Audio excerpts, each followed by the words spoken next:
Hello viewers, haven traveller চ্যানেলে আপনাদের সবাইকে স্বাগতম। আশা করি আপনারা সবাই ভালো আছেন। আজ আপনাদের দেখাবো খুব জনপ্রিয় মুখরোচক একটি খাবার, ইলিশ মাছের লেজ ভর্তা।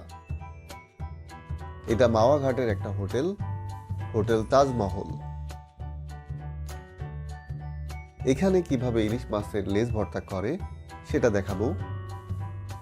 প্রথমে মাছের লেজ কেটে নিতে হবে, এরপর হলুদ লবণ দিয়ে কিছু সময় রেখে দিতে হবে, মিনিমাম 10 মিনিট।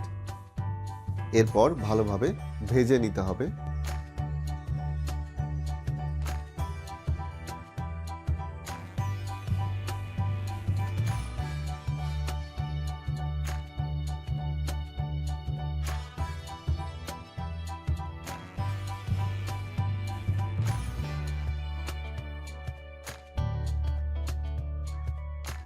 এখন লেজটা গুঁড়ো করতে হবে। এটা করলে লেজের কাঁটাগুলো সহজেই বাছা যায়। সম্পূর্ণ লেজের কাঁটা বাছতে হবে, একটু সময় লাগবে লেজের কাঁটা বাছতে।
এরপর দিতে হবে পেঁয়াজ মরিচ কাটা, ধনেপাতা, গুঁড়া মরিচ, লবণ,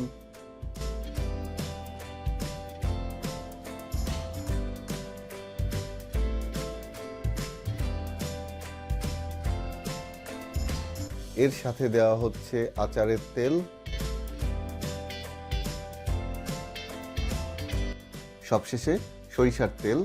এই সরিষার তেল দিয়ে মাছ ভাজা হয়েছে, অর্থাৎ ব্যবহৃত সরিষার তেল।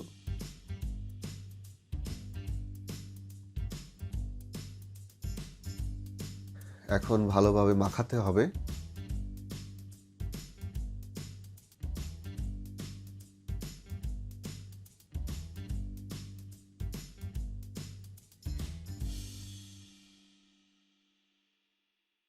হ্যাঁ, তৈরি হয়ে গেছে খুব মজাদার মুখরোচক খাবার, ইলিশ মাছের লেজ ভর্তা। আপনারা চাইলে খুব সহজেই এই ভিডিও দেখে আপনাদের বাসাতেই এই খাবারটি তৈরি করে নিতে পারবেন। আশা করি ভিডিওটি আপনাদের ভালো লেগেছে। ভিডিওটি লাইক করবেন, শেয়ার করবেন, আর যদি এই চ্যানেলটি আপনি সাবস্ক্রাইব করে না থাকেন তো আপনার কাছে আমার ছোট্ট অনুরোধ, এই চ্যানেলটি সাবস্ক্রাইব করে পাশে থাকা বেল আইকনটি ক্লিক করে অল করে দিবেন। ধন্যবাদ সবাইকে।